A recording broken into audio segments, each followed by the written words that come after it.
Ketika azan subuh tadi berkumandang, itu setan kepanasan. Bagaimana caranya ini Das'at supaya dia tidak datang sholat subuh? Dia goda kita.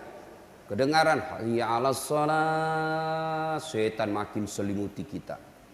Nah itu kalau subuh itu ada 3 senjata setan menghadapi manusia. Yang pertama, dia bawa apa? Selimut. Kalau azan berkumandang di masjid, saya ambil ini selimut. Saya selimuti umatmu supaya tambah enak tidurnya. Makanya banyak orang malam mau datang sholat subuh berjamaah, tapi karena dengar azan kena perangkap setan, tidak jadi, dipeluk itu selimut. Kalau selimut kain masih bisa digeser, tapi kalau selimut berisi istri muda, susah digeser itu. Begitu kita dipeluk, tambah kita peluk pula. Alhamdulillah bapak bebas dari selimut. Yang kedua, paku. Nah, ini saya mau simpan di masjid.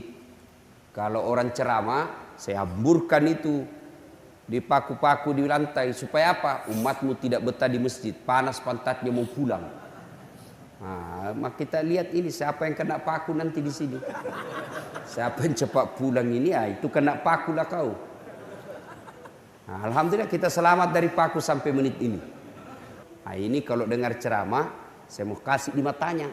Supaya apa? Bawaannya ngantuk terus. Makanya jangan heran kalau ada orang dengar ceramah, Pak, bawaannya ngantuk. Enak, kena kok setan. Kena sudah setan itu. Itulah 3 perangkap. Ternyata akhir-akhir ini makin banyak godaan setan.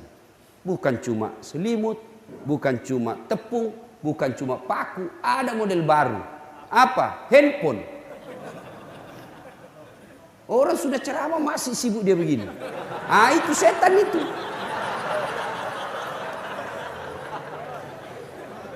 Pasti Bapak tidak perhatikan saya. Yang Bapak perhatikan handphonemu. Maka simpan dulu handphone. Simpan dulu. Kau ganggu juga orang. Itu setan itu, mengalihkan perhatian. Bapak tahu kenapa itu? Saya serius, simpan dulu HP, simpan dulu. Saya perlu jelaskan. Bapak tahu kenapa itu melempar jumrah 3 hari? Kenapa itu ketika kita pergi lempar jumrah ibadah haji 3 hari dan satu tempat 7 batu?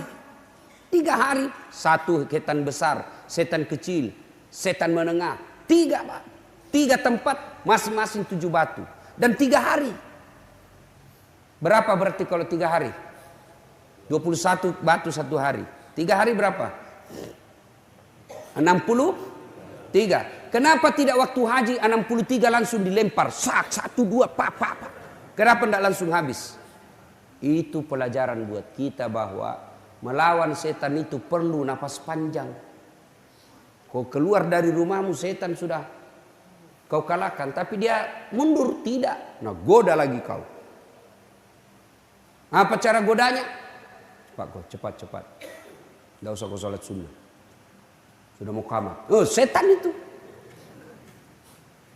Oke Bapak sholat sunnah, apa setan mundur? Tidak. Tidak usah kau baca surat pendek, Al-Fatihah saja. Setan itu. Begitu kita selesai sholat, oke baca surat pendek. Apa setan menyesal? Mundur? Tidak. Cepat kok, gerakan masih cepat. Akhirnya sholatnya kayak kilat. Itu yang Al-Quran sindir. Ara'aital ladzi yukatsibu biddin. Tahu enggak kamu pendusta agama? Apa itu disebut pendusta agama? Sholatnya dusta, puasanya dusta, hajinya dusta. Siapa mereka? Mereka yang lalai dalam sholatnya.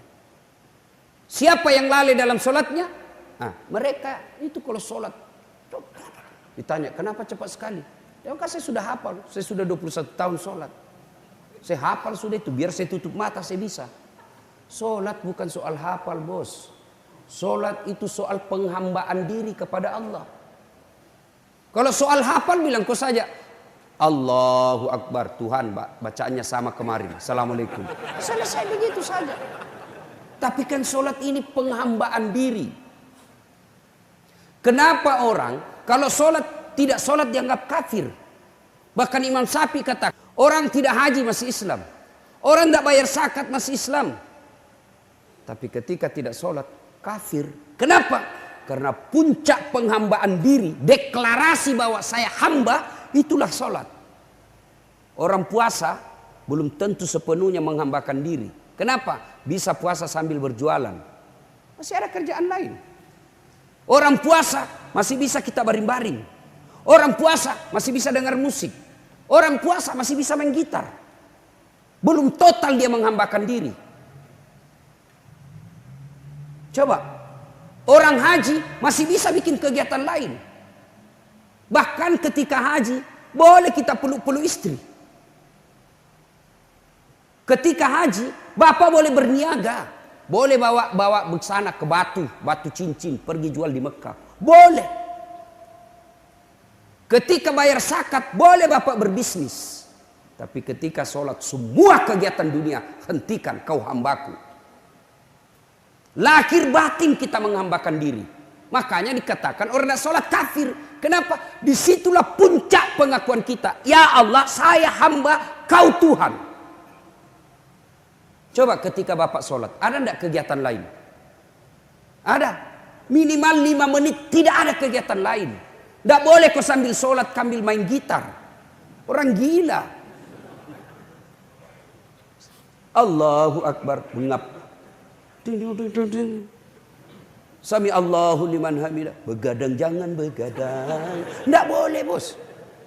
Kau puasa boleh tidak nyanyi? Boleh. Darah muda, darah yang pada remaja. Batal puasamu? Tidak.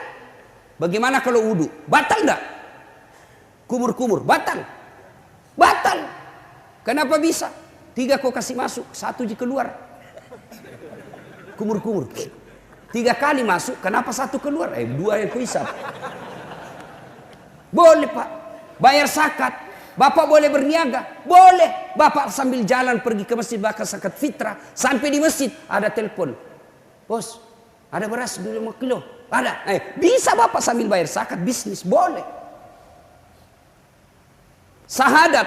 Boleh bapak sambil tidur-tidur. La ilaha illallah. Muhammad Rasulullah. Tapi sholat boleh kau berdagang. Allahu Akbar. Allahu Akbar kabir. Halo, assalamualaikum. Ada telur? Oh ada, tunggu dulu. Boleh enggak bapak sholat sambil bisnis? Tidak boleh. Maka itulah puncak penghambaan manusia. Lahir batin. Lahirnya apa? Bacaannya kita, badannya kita. Lahir batin kita menghamba kepada Allah. Apa anggota tubuh yang paling mulia? Dari kepala sampai kaki, apa anggota tubuh yang paling mulia pak? Yang paling mulia? Apa? Kepala. Bapak bercanda, pegang pukul paha, masih ketawa orang. Bapak dorong perut, masih ketawa. Tapi jangan kau coba-coba dorong kepalanya. Kurang ajar kau. Iya toh? Apa yang paling hina di anggota tubuh kita? Apa? Kaki. Kau kasih uang orang pakai kaki, marah dia. Kenapa? Kaki ini hina. Dasar ini uangnya, ambil kau. Wow, aku bilang saya miskin, jangan kasih gitu, saya tikam kau. Kenapa? Kaki ini paling hina. Tapi ketika anda sholat, kepalamu yang mulia, rendahkan seperti kakimu yang hina. Di hadapan Allah, kau hamba, hina kau di hadapan Allah. Kau hambaku. Coba kalau bapak datang sama manusia, menyesal, datang sama pak polisi minta tolong. Bapak melanggar, minta supaya hukuman dikurangkan. Kita cium itu lututnya, Pak polisi maafkan saya, saya salah kesian. Pak, sampai kakinya dicium, maafkan saya Pak, jangan penjara istriku 3 Pak. Oh Tuhan. Kepalamu yang mulia, rendahkan seperti kakimu. Karena kau berhadapan dengan Allah. Itu secara fisik. Ikrar kita juga, bacaan kita. Kita apa yang kita baca? Inna salati wa nusuki wa mahyaya wa mamati lillahi rabbil alamin. Kita baca juga. Secara fisik juga kita baca.